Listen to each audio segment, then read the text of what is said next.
Dalam kuliah ini, kita akan membahas ekstrem programming yang sangat detail di sini. Dan tujuan mempelajari ekstrem programming yaitu mengembangkan sebuah perangkat lunak yang menarik. Ini adalah gambarannya. Ekstrem programming, Scrum, dan Kanban. Dan dalam kuliah ini, kita akan membahas tentang ekstrem programming dengan sangat detail. Untuk kelas selanjutnya, kita akan membahas tentang Scrum dan Kanban. Mari kita bahas ekstrem programming. Apa itu ekstrem programming? Menurut Ken Beck, ekstrem programming adalah pengembangan perangkat lunak yang dapat dijelaskan dengan sebuah nilai, prinsip, dan praktik pengembangan tertentu. Dan dalam kuliah ini kita akan membahas tentang 5 nilai, 14 prinsip, dan 13 praktik utama dari ekstrem programming.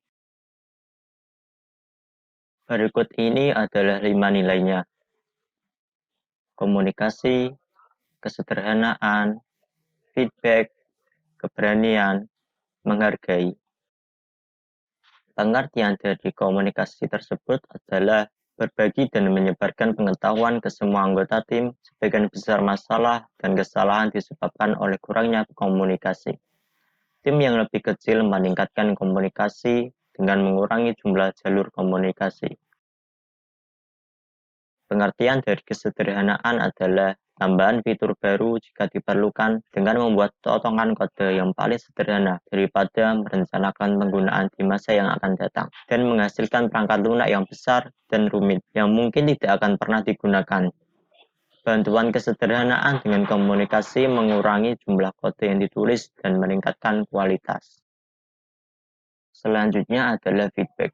Feedback merupakan bagian penting dari komunikasi karena memungkinkan tim untuk mengukur seberapa jauh sistem dari fitur yang dibutuhkan. Ini juga membantu dengan kesederhanaan sebagai tim dengan mengadopsi pendekatan, percobaan, dan kegagalan.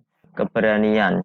Tim harus bersedia untuk membuat perubahan kapan saja ketika desain tidak lagi cocok dan bersiap membuang kode yang tidak berfungsi. Komunikasi, kesederhanaan, dan umpan balik memungkinkan tim memiliki keberanian untuk menangani perubahan besar dan pemfaktoran ulang sistem utama. Yang terakhir adalah menghargai. Setiap orang memberi dan merasakan rasa hormat yang layak mereka dapatkan. Sebagai anggota tim yang berharga, setiap tim orang memberikan nilai meskipun hanya berupa antusiasme. Pengembang menghormati kalian pelanggan dan sebaliknya. Manajemen menghormati hak kita untuk menerima tanggung jawab dan menerima wewenang atas pekerjaan kita sendiri. Semua ini adalah tentang 5 nilai dari ekstrem programming yang digunakan untuk panduan aktivitas. Selanjutnya yaitu tentang 14 prinsip ekstrem programming. Kemanusiaan, ekonomi, keuntungan bersama, kesamaan diri, perbaikan, perbedaan, refleksi, aliran, kesempatan, redundansi, kegagalan, kualitas, langkah kecil, menerima tanggung jawab. Selanjutnya, kita akan membahasnya satu persatu. Pertama yaitu kemanusiaan. Faktor manusia adalah kunci untuk menghasilkan perangkat lunak yang berkualitas, karena dibutuhkan untuk memenuhi sebuah tujuan dan sasaran bisnis bagi pengguna dan organisasi. Yang kedua, ekonomi. Software tersebut harus menghasilkan sebuah nilai bisnis. Yang ketiga, keuntungan bersama. Semua kegiatan harus menguntungkan semua sumber dan organisasi yang terlibat. Selanjutnya, kesamaan diri. Harus dapat menggunakan kembali hal yang serupa. Solusi yang sebelumnya untuk masalah yang mereka hadapi sebelumnya dan bekerja dengan konteks yang berbeda. Yang kelima adalah perbaikan. Harus berusaha untuk perbaikan yang berkelanjutan. Yang keenam adalah perbedaan. Perlu menerapkan keterampilan yang berbeda, pendekatan dalam tim untuk menemukan penyelesaian masalah yang berbeda. Yang keenam, refleksi. Tim perlu secara teratur melihat apa yang berjalan baik, apa yang buruk, dan apa yang dapat dilakukan untuk memperbaikinya. Yang kedelapan, aliran. Perlu mempertahankan aliran kerja yang terus-menerus dan stabil, daripada harus mempercepat mendekati akhir iterasi. Yang kesembilan, kesempatan. Perlu melihat masalah dan isu sebagai peluang untuk perbaikan.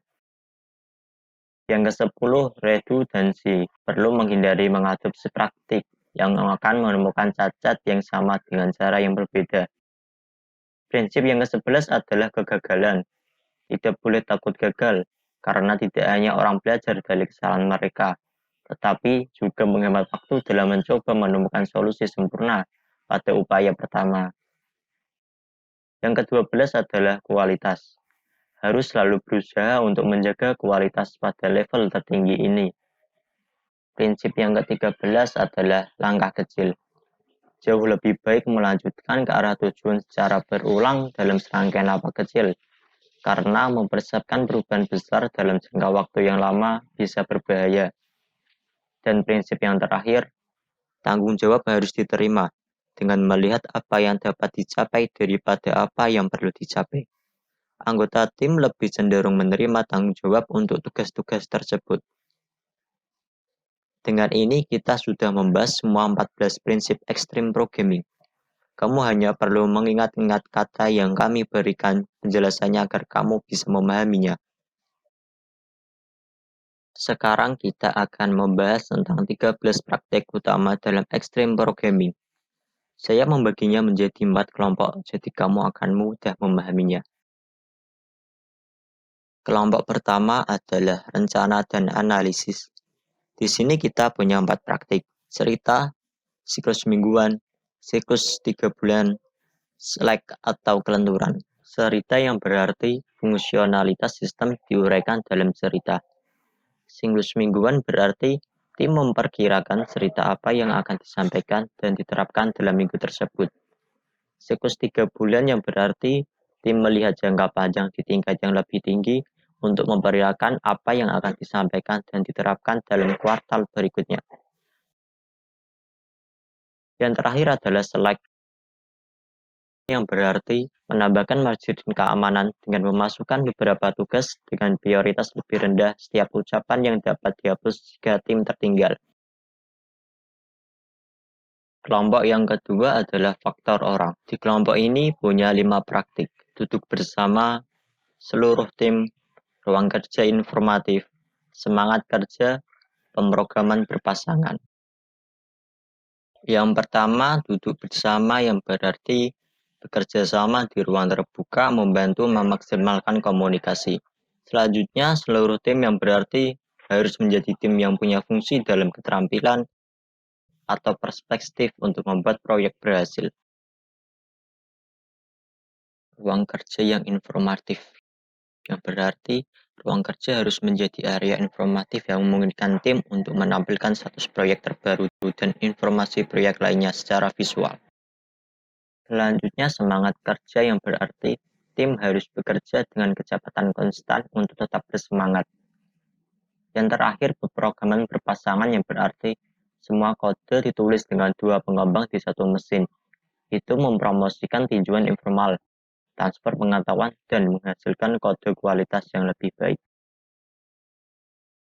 Kelompok berikutnya didasarkan pada desain kode, di mana kita memiliki 2 tes praktik, yaitu pemrograman tes pertama dan desain tambahan. Pemrograman tes pertama adalah tulis tes sebelum kode sehingga pengembang mengkodekan jumlah kode minimal untuk lulus tes. Menghindari pengembang menambahkan semua lonceng dan peluit ekstra. Yang kedua yaitu incremental design.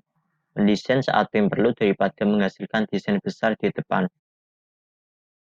Di organisasi berikutnya, orang pertama menulis kode dan kemudian pada akhirnya membuat semua desain hanya untuk memaksa. Proses yang bukan merupakan praktik yang benar-benar harus kita rancang secara bertahap. Dan kelompok terakhir terkait dengan praktik pengodean, di mana kami memiliki build 10 menit dan integrasi berkelanjutan. Yang pertama, build 10 menit yang berarti sistem harus dibangun dan diuji dalam 10 menit, sehingga dapat sering dieksekusi dan memberikan umpan balik yang teratur. Dan yang kedua, integrasi berkelanjutan yang berarti pengembang perlu mengintegrasikan setiap perubahan secara teratur. Idealnya setiap 2 jam. untuk meredakan sakit kepala, integrasi besar, dan memungkinkan kode untuk sering diintegrasikan dan diuji. Dengan ini berarti semua ekstrim programming sudah kita bahas. Sebelum kita mengakhiri perkuliahan ini, mari kita bahas semua poin utamanya. Dan di kuliah ini kita membahas 5 nilai dari ekstrim programming, 14 prinsip sebagai pedoman tambahan, 13 praktik utama yang menjelaskan ekstrim programming. 5 nilai dari ekstrim programming adalah komunikasi, kesederhanaan, feedback, keberanian, menghargai. 14 prinsip sebagai pedoman tambahan adalah kemanusiaan, ekonomi, saling menguntungkan, kesamaan diri, peningkatan, keragaman, refleksi, aliran, kesempatan, redundansi, kegagalan, kualitas, langkah kecil, dan tanggung jawab yang diterima. Dan 13 praktik utama adalah duduk bersama seluruh tim, ruang kerja yang informatif, kerja yang bersemangat, pemrograman pasangan, cerita, siklus mingguan, siklus 3 bulan, kelonggaran, duit 10 menit, integrasi berkelanjutan, pemrograman teks pertama, dan desain tambahan. Dengan ini, semuanya telah kita bahas. Terima kasih.